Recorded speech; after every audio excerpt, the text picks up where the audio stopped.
Good morning, good afternoon, good evening, good whatever it is, wherever you are today. I'm Ali Amagasu, and you're listening to Cloud Unfiltered.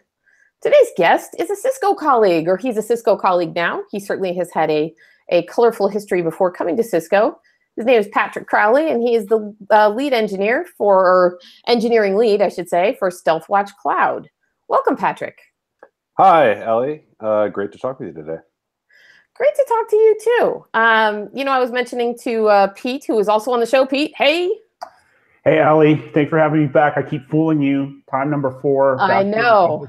And because we have such a technology stud today, I couldn't go with my standard issue Cisco Polo. I had to go with old school video game reference, which I know Patrick is already smiling at. And if you have to watch the video to get it. I'll just leave it at that. Okay. Cool. Well, I know you guys know each other. I quite honestly knew very little about you, Patrick, until doing some pre-research. And as I mentioned to Pete in the pre-show, I suddenly was intimidated and went, oh, no, I have no business speaking to Patrick. But why don't you go ahead and tell us how you got into tech and what your history in our industry is and what brought you to where you are now? Yeah, sure. I guess I don't typically like to lead by being intimidating. I like to think I'm a, friendly, approachable kind of guy. But yeah, so my interest and sort of background in technology is maybe a little unlike other folks that work in big companies, certainly like Cisco. So the majority of my professional career I've spent as an academic computer scientist. So I got my PhD in computer science and engineering at the University of Washington in Seattle in 2003. And then at that time, my work was really focused on computer network systems architecture. So I was building new chipsets, new memory systems, mostly really flexible ones that are targeted at making networking gear more flexible and adaptable while still being high performance and economically efficient for networking and switching tasks. Then back in 2003, graduated, got my PhD, became a professor of computer science at the other Washington, at Washington University in St. Louis. And I've been a professor of computer science ever since that time. So going on, 15 years now. And I've always been what's known as a systems person, which means that I'm interested in new inventions and solving hard questions. And when I say I'm a systems person, what that really means is that I validate my ideas by reducing them to practice in the form of a prototype, so that I can sort of empirically measure whether or not we've been able to answer the question in a way that's satisfying. And so I mentioned that I've been a systems person as an academic because that means that my students and research staff and I, over the years, have not just thought, spent our time thinking and talking and writing papers and things. We've always built real systems and deployed them for use in the world, often in academic settings. So I've run a fairly large federally and commercially sponsored research program from my university for many years. We've designed and deployed and then operated programmable routers of various kinds in internet points of presence all around the world.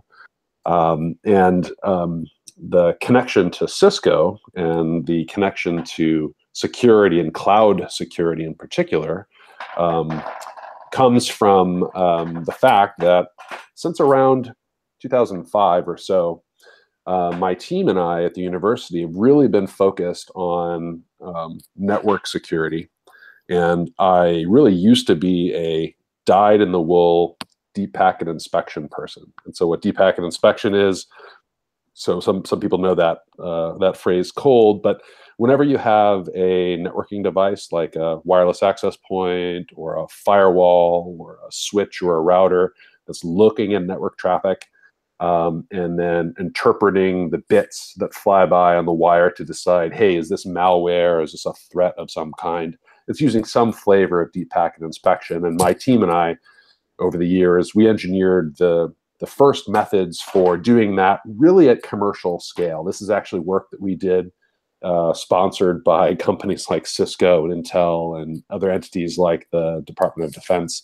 So I was a dyed-in-the-wool deep packet inspection guy for many years, but I had a sort of an epiphany in the 2009, 2010 timeframe. I came to the conclusion that those security approaches that relied on deep packet inspection were going to run into unsolvable problems. I started to get the sense that most security technologies that rely on deep packet inspection were on a path to obsolescence. So I went back to the drawing board, thought about how might we still provide sort of enterprise-grade security and confidence that we're securing the infrastructure we're responsible for if we can't rely on deep packet inspection. And so I ended up inventing this new way of doing it. And rather than turning that into a research project funded by the federal government or by companies, I decided to try to build it on my own and tried to start a company around it to commercialize it. And that's where the company Observable Networks came from. And last July 2017, Cisco acquired Observable Networks. So a lot more to say, but I'll give you a moment to get a word in edgewise. Hey, Allie. Yeah. I can't believe you're intimidated by that. Right.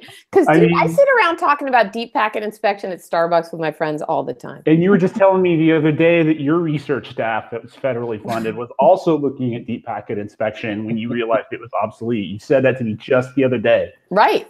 And I was just, lamenting that fact. And clearly, Patrick beat me to the punch. I know. Dang, right? Patrick. But I was right to be intimidated. So it's a fair point, but can we at least agree that I presented all of that with a friendly face? Oh, you did. Totally. Great. You did, and potentially with a wild animal or a domesticated animal loose in the background. I'm not 100% sure, but I heard something rocketing around backward. Yeah, it was either my dog or my creaking office chair. One of them. Yeah, that's okay. Pete and I both have animals loose in our office spaces as well, so it could be any of the three of us at any given time. So I just wanted to ask one question before Pete dives in. Yeah, sure. You've kept this teaching thing going even all through the running the business or creating a startup, running a startup, selling a startup? So the answer is yes. Although there's a little something about being a professor at a research university there's a little nuance that not everybody has a reason to know about. So what that means is that I mentioned run a large federal and commercial sponsored research program. And of course I teach. That's a very important part of being a professor. It's for academics like me, I always in a normal steady state would teach one class per semester. But the majority of my time is spent with my doctoral students and my staff members doing research. Got it. But in starting Observable Networks, there have been periods of time where my undivided attention was required. So I did take, in the early years, I took a 1-year leave of absence. I did that, in fact, when I was onboarding management into the company. We had raised a small amount of institutional investment, was onboarding a management team, and I wanted to make sure that went well, didn't want any distractions. But other than that, I've had arrangements with my university and with my company, and now with Cisco, that permits me to spend time in both places. These days, I'm very much on a partial leave from the university. Still have some ongoing activities there, but the majority of my time today is spent helping push Cisco forward, specifically with Stealthwatch Cloud and helping with cloud security more generally. Well, I can see why Cisco would. Why we, the good people of Cisco, would want to get our paws on you and your technology. What has become of Observable Networks now that it is part of Cisco?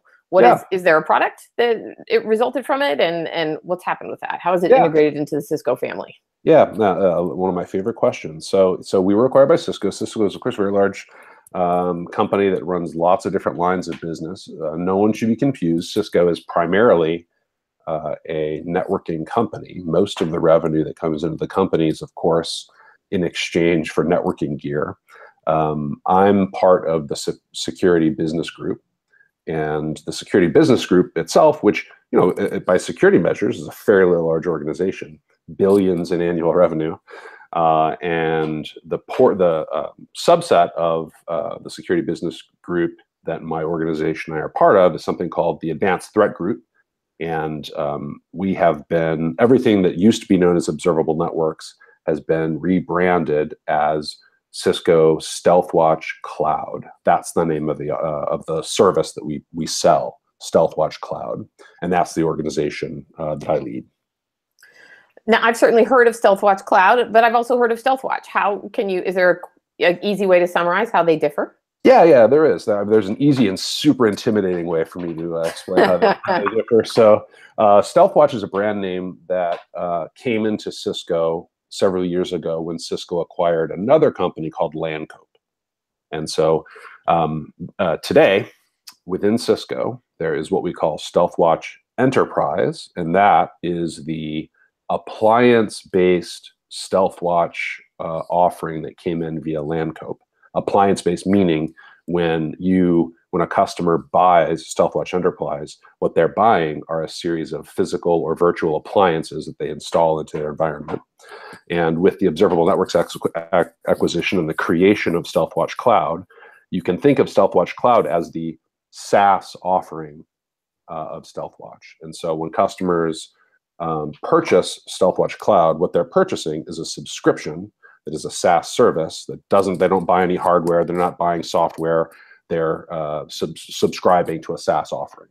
So that's the common technical element between these two things is the types of information that they consume. So in both products, the most important form of information that we consume to provide security outcomes is something called network flow logs. Cisco has a format generated by its switches and routers called NetFlow, which tech geeks like me will probably know what that means. There are other flavors of network flow logs that exist in the world from other device manufacturers and from other public cloud infrastructure providers and so forth. But that's really it. So the big 30,000 foot distinction is Stealthwatch Enterprise is you're buying boxes. Stealthwatch Cloud, you're subscribing to a SaaS service. There's some other distinctions too, such as Stealthwatch Cloud can deploy either on-prem or into public cloud environments as well. But that consumption approach is probably the most important distinction to draw. Pete, I swear I'm going to let you get a word in edgewise and get into all the juicy technical stuff. But honestly, this is provocative to me. If you look at the Cisco array of security offerings, where does Stealthwatch Cloud fit in? What does it do? I mean, I know you can talk about Umbrella, you can talk about Stealthwatch Cloud, you can talk about a bunch of different things we offer. What does this do? What base does it cover? Yeah, it really does cover with respect to the other elements of the Cisco portfolio, just in broad categories. The thing that everybody understands about Cisco is firewalls, which is a perimeter blocking technology. Firewalls are universal. Everybody's got to have a firewall. Cisco sells a lot of firewalls. It's a very large established market. Cisco also sells into other very established markets like endpoint security. So there's an offering called Cisco AMP, and people understand what that means. You have a package, a piece of software, a software agent you install onto your laptop. And it's the job of that software to detect when you're being hacked by bad guys or being infected with malware or whatever. You mentioned Umbrella. That's also a relatively new entrant into the Cisco portfolio. It's not a super established market like firewalls or endpoint security agents, but it's an offering that allows customers and companies, as they are allowing their customers to make use of the cloud, to do so securely through protection of a service called DNS, the domain name system, which gets a little tech oriented to understand what that really means. But at 30,000 feet, what that can do for you, if you're an Umbrella customer, then whether you're on your cell phone or on your laptop, if you're an Umbrella user and you either intentionally or accidentally try to visit a malicious or dangerous site anywhere on the internet, Umbrella can spot that and stop it for you. And so in that broad context, and by no means is that exhaustive, right, the entire Cisco security portfolio, but how Stealthwatch Cloud plays into this really has to do with how companies, how businesses detect when there are security threats in their infrastructure and in their workloads. And so what I mean is by infrastructure, there are really two flavors of infrastructure that Stealthwatch Cloud helps to protect. And so when Stealthwatch Cloud is deployed in a customer environment, it's the job of Stealthwatch Cloud to watch that environment and detect the presence of threatening activities that otherwise go unnoticed. Those threatening activities include things like people hacking into web servers that shouldn't be reachable from the outside, or people hacking into multifunction printers that are scanning, documents internally, yet somebody has remote access, and so forth. And so companies might have on-prem data centers filled with all sorts of servers and internet connected equipment. You deploy Stealthwatch Cloud and it detects the presence of malware, hackers, or sort of an ugly phrase, or the so-called inside threat. That is, employees who have credentialed access to resources doing things that they shouldn't. And so Stealthwatch Cloud sounds the alarm in data centers, sounds the alarm when those servers and workloads and things are in public cloud environments like Amazon Web Services or Google's cloud platform or Microsoft Azure. And similarly, for some customer use cases where they have branch offices, where they've got infrastructure and devices accessing corporate resources from many distributed locations, Stealthwatch Cloud helps with that. I can tell you're a professor. You made that very simple to understand. Well, I'm glad that's the vibe you picked up, because sometimes I get this, I can tell you're a professor followed by an eye roll. So I'm No, I meant you made it simple for me to understand. Oh, good. So thank you. Sure. Pete, jump on in. I'm tapping out. So let me sort of spin this on its head a little bit, and let's talk about use cases here for a second. So Patrick, you and I first met in, I want to say, like September, when I started working on what became the Google partnership announcement, and you were already working on that. And my job was to try to work with, kind of what the marketing part of that announcement was and what was real in terms of what was demoable at the time, and come up with a story that was going to resonate with IT admins and with developers, so that when we made this big announcement in the end of October at Partner Summit, we could talk through some specific things. And I remember the conversation that you and I had, where you were trying to explain to me the benefits of what Stealthwatch Cloud did. And what really kind of lit the light bulb for me was when you talked through the geography, the geographically unusual login use case. Yeah.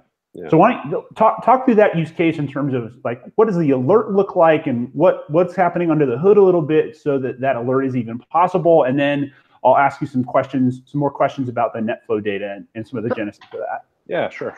Yeah, that's a good one to think about. So just to set the stage here a little bit, so Stealthwatch Cloud, I've spoken a little bit about how it is we blend in and represent a component in a full security portfolio. And part of what the solution represents is an idea about how to protect resources like this in a sustainable way. And what I mean by in a sustainable way, meaning that we can see that it works today, and given what we understand about major technology trends going forward, we expect it's going to continue to work, and in fact will likely work even better in the future. And so, to give an illustration of how that statement connects to the methods that we've originated for building Stealthwatch Cloud, this example, Pete, you surface of the unusual geographic access is a good starting point. So you might imagine that, let's imagine there's a company, a big multinational company, even like Cisco. You've got employees all around the world, huge numbers of data center environments and workloads spread all around the world. If you imagine, if you have the ability to watch a single server in all of that distributed infrastructure, and if you as a person had the ability to just watch that single server and keep track of all of the times someone logs into it, what you as a person would understand pretty quickly is what the normal pattern of login would be for that server. Sure, there's a baseline to it. There's a baseline, and it's and what that would look like for a typical server would frankly be, well, it's a server, so most of the time people don't log into it directly. Sometimes if it's what we call a terminal server or something, and its whole purpose is to permit remote login, that's one sort of use case. But if it's, say, a database server, then most of the interactions that that database server is going to have is going to be with other database servers or with web front ends or so forth. It's going to be a comparatively rare situation that some technician or programmer or DevOps person will actually log into that device. So comparatively rare to start with. And when it happens, it's not like those logins are going to originate from completely random places in the world. So for Cisco specifically, if you think about a Cisco database server somewhere, well, the logins are likely to come from wherever it is that the technical staff lives that work on that server. And so the alert that you're remembering is one variety of an alert that Stealthwatch Cloud produces automatically, not just for database servers, but for all types of devices. And Stealthwatch Cloud is maintaining device-specific models of behavior and state. And one of the aspects that is tracked in that model is when people log into a server, who are they and where are they logging in from? And so the idea might be, we have a database server, we don't have any employees who live in Jamaica, yet this morning we had a remote login from Jamaica. Stealthwatch Cloud would publish an alert. And what the consumer of that alert, our user, what they would do is they would say, oh, that's unusual. We don't have any employees who live in Jamaica. What's going on? And they'd look it up. And what they might discover, they might have either, hey, we're being hacked, fire drill. Let's stop them before they steal our information or do us harm. That's one option. The other option could simply be that the star programmer, she's on vacation in Jamaica, but she's a workaholic, so she's logging in remotely. So yeah, and so that I like that example of an unusual geographic remote access because it illustrates one easy to understand aspect of behavior that Stealthwatch Cloud can spot and track and react to in a completely automatic fashion without anybody having to disclose to Stealthwatch Cloud, hey, this server exists, this should happen, this shouldn't happen. Everything about Stealthwatch Cloud works out of the box, being driven by the behaviors of the devices themselves. Sure. So to sort of put another spin on it, right? It's the idea is it gives a human enough information to sort of do the follow-up and do the part that you just said that maybe, and maybe that IT admin knows, for example, that like we had, last month where there was a major Cisco event in the Bahamas. So maybe it's far more likely that somebody could be coming from that location, and maybe that doesn't have the same follow-up than should that alert come from the Ukraine or some other place where there wasn't some other big thing going on. I mean, the thing I like about it is it kind of, it doesn't assume that a human is not necessary, but it takes advantage of the things that are uniquely human in terms of being able to process the information. Yeah, I think that's a great point. And one of the tenets we've always had as we were building Observable Networks and building our product, and we've certainly carried this into our new life as part of Cisco, one of our key tenets is protecting the time and attention of our users. Right. Because in security, the job of security, frankly, the hardest problem in security is information overload. Because in this day and age, the state of IT in the world today is that everything can be recorded. You can store everything in logs, you can centralize it all. But the question is, how do you find the problems in all of the things that you can record? And that's what Stealthwatch Cloud is designed to do, to recognize that there is a threat that a human is going to care about. And that means one of two things. We've been talking about a kind of an alert, and the next step you would take once that alert is created is an investigative step. And there are many alert types for which the next step is investigative in nature. But there are also many alert types where the next step is an automated action. And so we've had some really nice things happen in our time since joining Cisco. So for example, there was an advanced services team that built out a solution for a customer that leveraged Stealthwatch Cloud to detect threats against public infrastructure. So imagine a customer had a footprint in the public cloud, say in AWS, and what they built out was they used Stealthwatch Cloud to detect that a remote IP was attacking, like trying to brute force or somehow trying to get their way into infrastructure that they shouldn't have access to in the cloud. And what the customer wanted was anytime someone threatens our cloud footprint, we would like at the same time to have the defenses go up on-prem so that our corporate on-prem resources are protected too. And so what this advanced services team did there, the next step wasn't the urgent next step wasn't investigation, although that would likely happen down the road. But the most immediate next step was bad guy attacks public cloud. The next step that they orchestrated with Stealthwatch Cloud was block that bad guy at the on-prem perimeter. So they did an integration with what's called the Firepower Management Console so that the offending resource out on the internet was blocked at the perimeter, and a process had to be followed in order to let them in. And so that distinction, sometimes the next step is a human taking an investigation, and sometimes the next step is take a preventative or a remediative action. Interesting. So, Patrick, I have a quick question. Sure. If this system is installed, and it sounds like it's a machine learning situation where you don't have to configure it to look for different things on each server, it learns that. Right. How long does it have to be running before it's adequately up to speed? Yeah, that's a perceptive question and one of my favorites. And so I'll give you the full answer and then a little nuance. The full answer is that when a customer deploys Stealthwatch Cloud, there's about 45% of the modeling features and alerts are active on day one. But the remaining 50 to 55% activates over a 36-day schedule.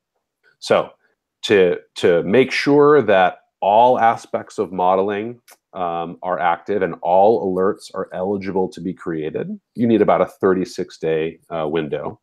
But what most customers find is that in the first week of deployment, generally Stealthwatch Cloud surfaces something that has been happening for a while that they had been missing. And the reason that the rationale for that 36 days, I think we've already got some established understanding here, thanks to your prior questions. If for a given server, if the Stealthwatch Cloud system is going to assert, hey, someone logged in from Jamaica and that's unusual, well, there has to be some basis against which that claim is made. And so in this case, we need some number of weeks in order to have confidence that when we see something happen, we see some behavior for a server, that when we compare that behavior to that device's history, we have enough of that history in scope to determine whether it's unusual. And that's a very important way to build context around behaviors. That is, comparing a behavior against that entity's own behavior, its own history. But its own history isn't the only context we have access to in Stealthwatch Cloud. There are two other dimensions that are just as important. The first is, we were talking about a database server here. And so the second dimension that we can compare against is when we see a behavior, we can consider it in relation to what it means to be a database server in general. So a priori, what might be okay and normal for a database server may not be the same thing that's okay and normal for an iPhone. And the underlying technology, something we call entity modeling in the Stealthwatch Cloud world, automatically detects that this entity is a database server and this entity is an iPhone. And therefore, these behaviors are compared not just to the history of those devices, but they're also considered in relation to the type of device. And the third context that we can draw around behavior is distinct from a device's own history and from the type of device it is, and that is the collective behavior of all of the devices that we're monitoring of that type. And so because Stealthwatch Cloud is a SaaS service, that means that for a given customer, that customer might only have 25 database servers, but collectively across all of our customers, we're modeling tens of thousands of database servers. And so each customer is benefiting kind of from the larger group? That's exactly right. That's exactly really right. Cool. And so there might be something that a database server does only once in 1,000 times. And so if you're one customer and you've got 25 database servers, that's going to be a very rare event. But from our perspective, we see a large enough demographic group that we can distinguish between those two things. And it's an enormous way to mitigate information overload. So just to summarize this, when we see a behavior, this 36-day schedule of full activation features, the reason we can do so much of it on day one are because we're comparing not only against the device's own history, but also the type of device. What is its role? Is it a printer? Is it a wireless access controller? An Active Directory domain server?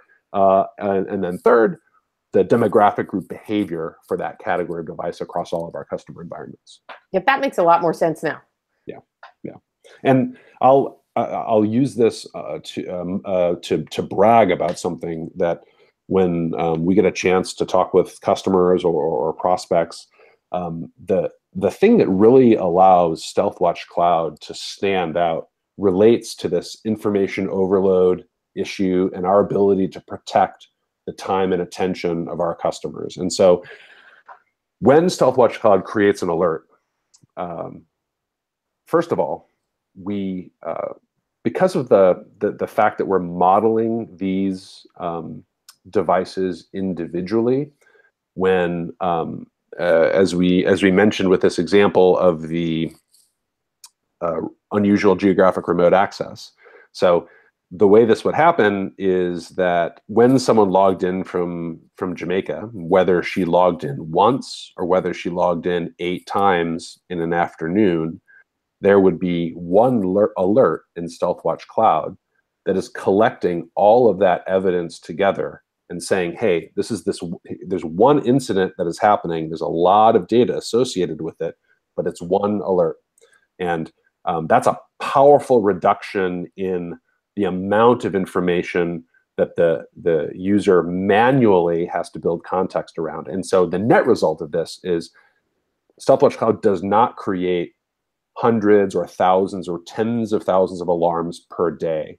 It produces alerts in proportion to the number of distinct threats in the environment. And because that's a manageable number, even in big organizations, we're able to ask a simple question every time an alert is created. And that simple question is, was this alert helpful to you? Yes or no? It's a very simple dialogue. And when customers close alerts in the system, they answer that question, yes or no. And because they answer that question, we can quantify how well we're doing at protecting the time and attention of our users. We can quantify how well we're doing delivering the help and the value that we're trying to deliver. And I can tell you that in April. Well, let me start with May. We just closed the books on May 2018. Right, we're now in June. As shocking as that is, it's an unfortunate fact. It's already June 2018. May 2018, 92% of all of the alerts that were published for our paying and free trial customers were marked yes, helpful. So that was 92% in May. In the month of April, the number was 97%. And for the entire calendar year of 2017, this includes before we were acquired in July and after, for the entire 2017, our number was 95%. And so that's why, frankly, this has a big reason. This is a big part of why it made sense from Cisco's perspective to bring us in, because that's something we're fiercely proud of as an organization, and it's the thing that really allows us to stand apart from other solutions in the marketplace that oftentimes, despite our competitors' best effort, our competing solutions are often sort of noise generators, where there's some good stuff in there, but it's on the customer to find the good stuff. And with Stealthwatch Cloud, we only deliver the good stuff. Right, and that's a huge burden. I can barely be bothered to sort through my regular email. I can't imagine if I'm getting security alerts all the time. Right. Well, and one example, imagine, what if it was the case? We're all, most of us use bank cards or credit cards or something like that. And if you travel a lot, you get these fraud stops. Yep. And what if 95% of the time that you had a block and you had to call your credit card company? What if 95% of the time after that experience, you said, yes, I'm glad they did this. This was helpful to me. Wouldn't that be delightful? Don't you want to live in that world? I want to live in that world. So far, I'm batting like 0. I've never had any problem, but it seems like every week there is a false positive fraud detection thing on my credit card. You must have a very aggressive team, because my credit card company usually doesn't call me until something's actually been stolen. So on a trip to Barcelona earlier this year, I had 3 cards that were stolen and used before I heard anything about it. But point well taken. Maybe you are living in the world. Maybe you're living in the world I want to live in. Yeah. So Pete, I know you had some questions about NetFlow. Yeah, I do. So I'll name names here, Patrick. You're saying SNMP traps aren't 95% helpful. Is really right. Right. So let's talk about. So you've obviously got this very sophisticated, very cool AI system, ML system on top of this data. But let's talk about the NetFlow data. You dropped that earlier on in the conversation. Yeah. What's different about the NetFlow data? At what layer of the OSI model does it get generated? And what's happening with the public cloud this is the Cloud Unfiltered podcast. Yeah. What is it that public clouds are doing to make similar kinds of data available? Yeah. Terrific question, Pete. So first of all, network flow logs, like NetFlow, technical term, but very simple idea. What a network flow log records is every distinct network communication that takes place in a network is memorialized in a network flow record. And so if it's helpful to reason or to understand by way of analogy, everybody knows about telephone records. Telephone records are this phone number dialed this phone number, and it lasted this long, and it happened at this date and time, right? That's a network, that's a telephone record. Well, a network flow record is kind of the same idea. It memorializes these 2 IP addresses had a network interaction using these ports, using this protocol. They exchanged this many bytes and this many packets, and it happened at a specific date and time. That's what a network flow record is, or a NetFlow record in Cisco's language. And that is, it's a very important source of ground truth, of communications that really did in fact take place. And NetFlow records have always been a part of large enterprise security practices, because the idea is, for resources that you care about, you should be able to validate that all of the communications that take place in your network are ones that you've authorized, right? So conceptually, only the communications that you want to happen are the ones that you should be permitting in an enterprise environment. That's conceptually what you'd like to see. Now, of course, the reality is computing devices engage in all sorts of interactions that even IT administrators don't fully understand. And so while historically NetFlow has been it's been difficult for NetFlow to be a proactive source of actionable security intelligence, it has always provided good value for forensic reasons. So you get hacked, there's some incident. If you want to go back and try to understand, well, where did it start, or where else might they have they gone? If a company has been archiving these network flow logs, then they can look back and do sound forensic investigation. And for the last 15 plus years, that's why enterprises have been collecting NetFlow for security purposes, for forensic investigation. And before I talk about the new variants of these network flow records that have been produced in the cloud, what I'll point out is these flow records, the real technical breakthrough that put observable networks on the map is this entity modeling innovation that we originated. We were the first technology to consume that very high volume, coarse grain information and translate it into authentically helpful security outcomes. Stealthwatch Cloud still stands alone in that regard. Just about every other competing solution we've had a chance to look at or talk with customers about really do turn into noise generators. Way too many anomalous activities that you'd ever be able to or have an interest in investigating, most of which would waste your time. That's why that 95% helpful figure for Stealthwatch is so powerful. And it speaks. Does it not speak to the ML that you've put on top of all that data? Yeah, that's right. That's right. I don't tend to lead with ML or AI methods, but this entity modeling approach that we use, if you were to peek under the covers and see how we've built that, what you'd find is a lot of sophisticated mathematical machinery. Some of those methods involve statistical approaches and algorithmic approaches that were created in the machine learning communities. Things like convolutional recurrent neural networks, Bayesian models that do predictions and so forth. Those are all components of the models that we've built.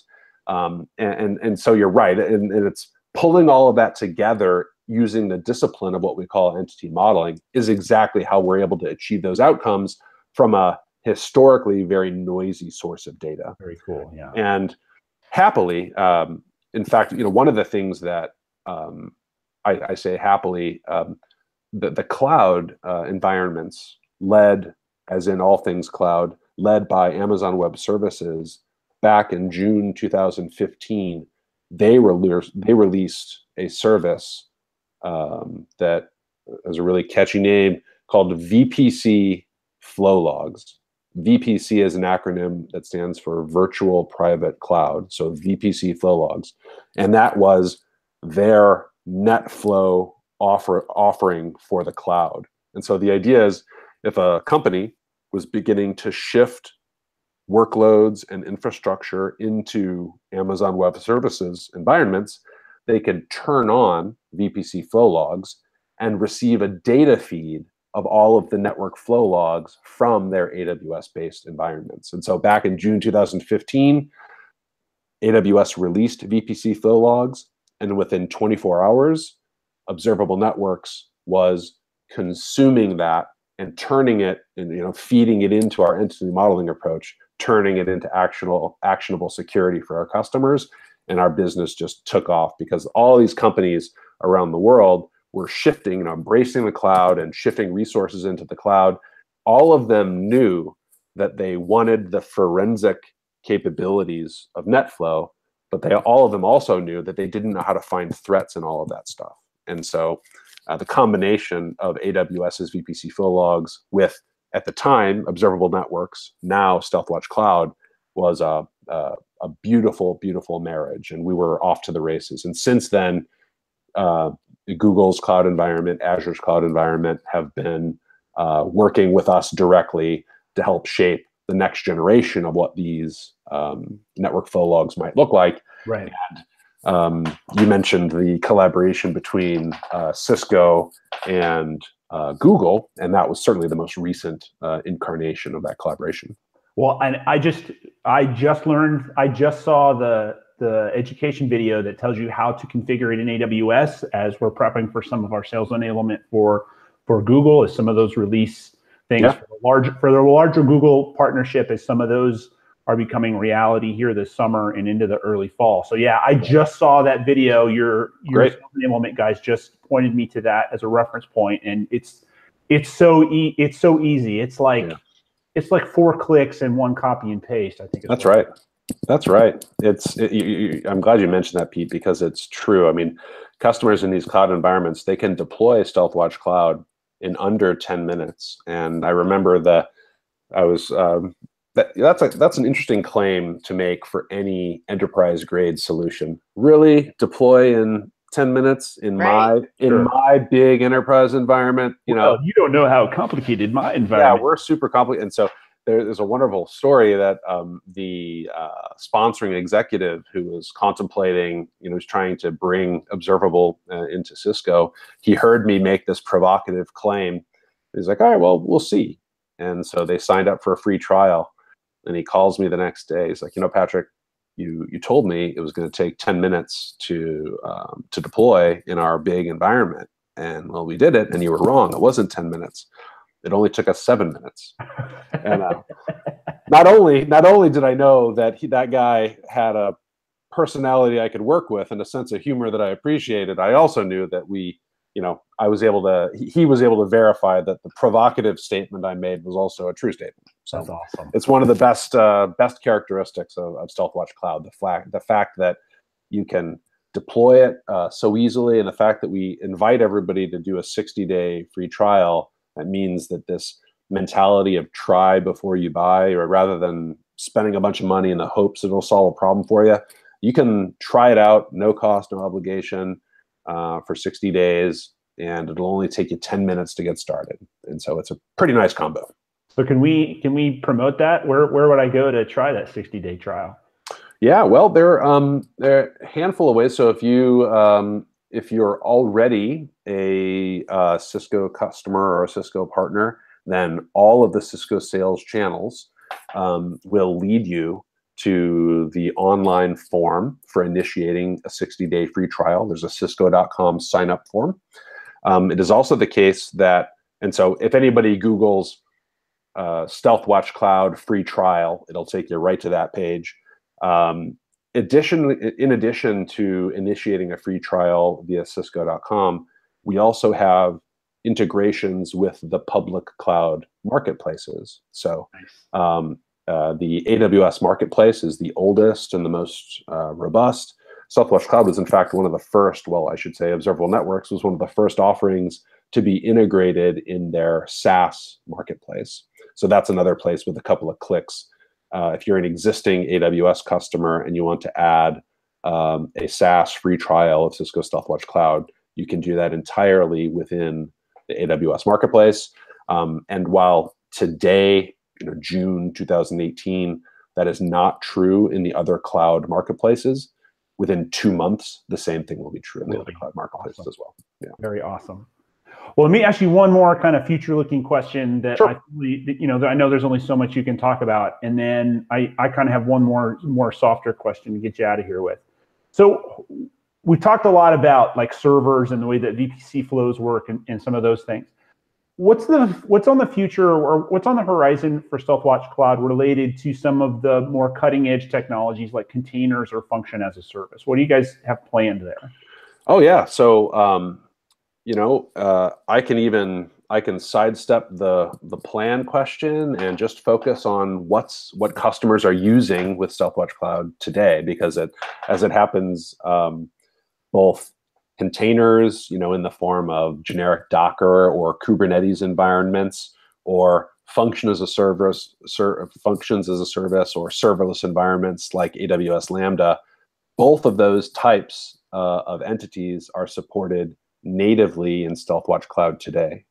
Because they already are generating the NetFlow data, right? Well, yeah, that's a big enabler in the case of, and so for containers, there's some nuance depending on the type of Kubernetes environment you're operating in. So if it's a standalone Kubernetes thing that your team is running on its own, then we make available a sensor that and a little install script. It's available in the customer portal with, again, in under 10 minutes, you can stand up that sensor and have it present in all of your pods, all of your Kubernetes pods, and you're done. It's a complete soft deployment.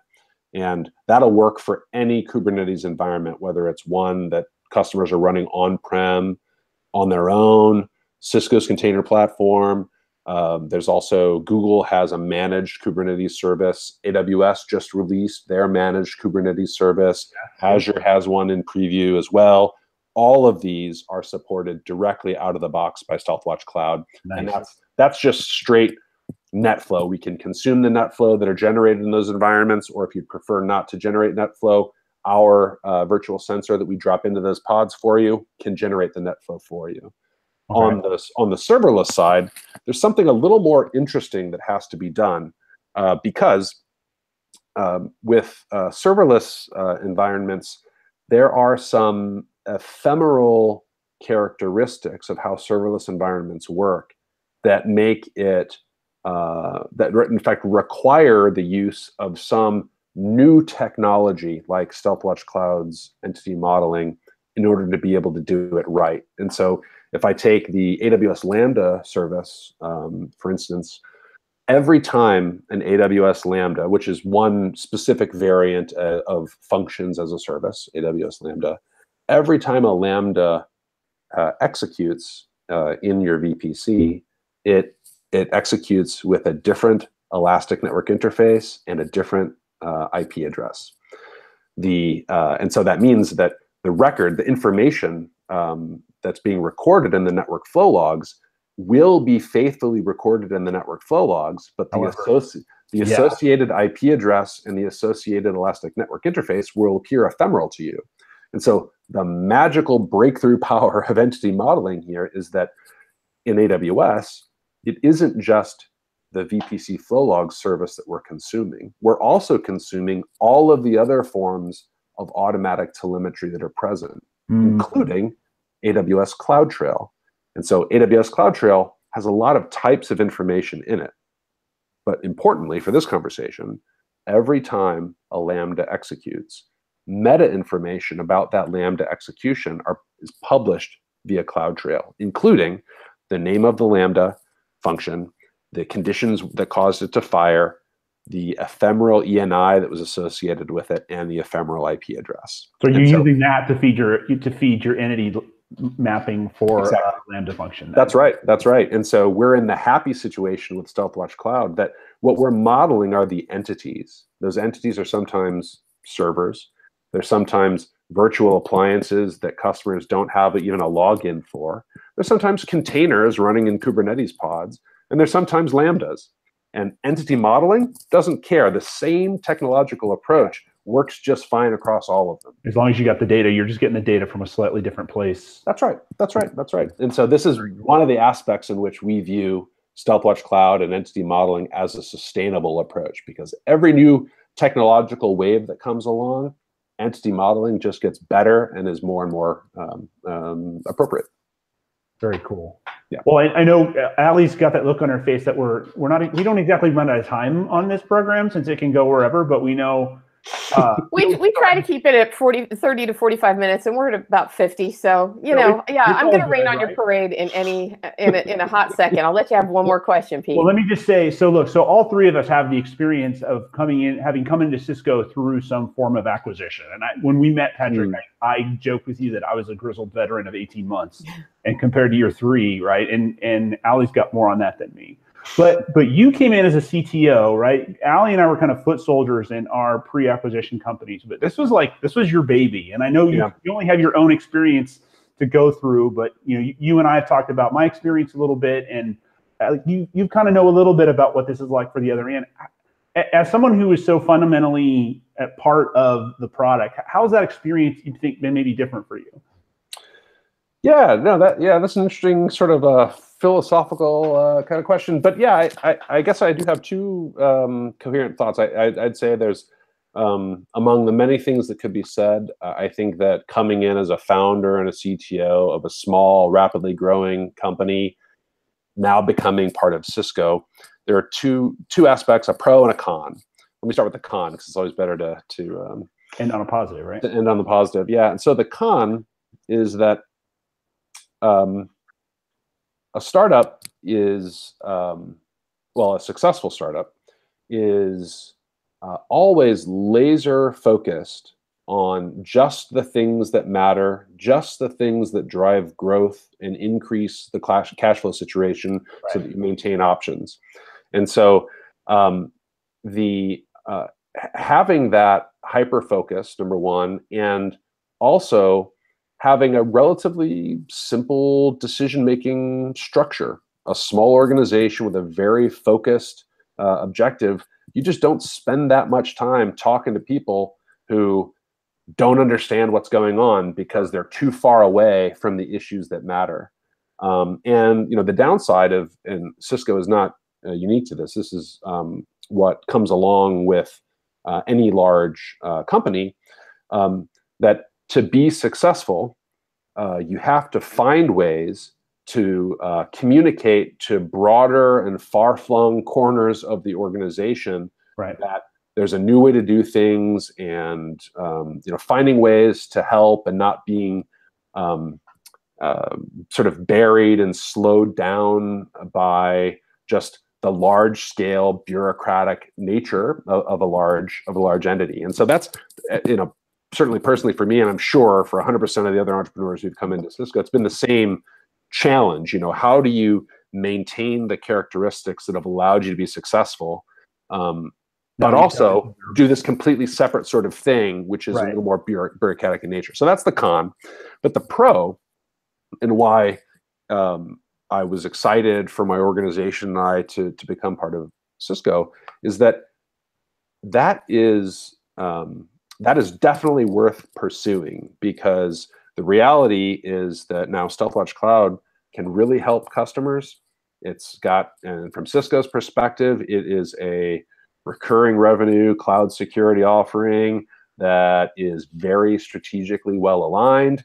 And so that means that being part of this large organization, while it requires some growth and innovative thinking and figuring out how to bring new things into established processes, the rewards for doing so can be considerable. I mean, the impact that we can have, the numbers of customers we can reach is really, really dramatic. And it's hard to imagine, frankly, outside of a transition like this, how a comparable opportunity for impact could be achieved. So that's really the pro. That, and I'm attuned to this as an entrepreneur, but I think about, well, how long would it take me to build a 70,000 on your own organization on my own, just with me and my team? And we short-circuited this thing by 25 years, right? And so it's definitely work worth doing and an aspiration worth achieving.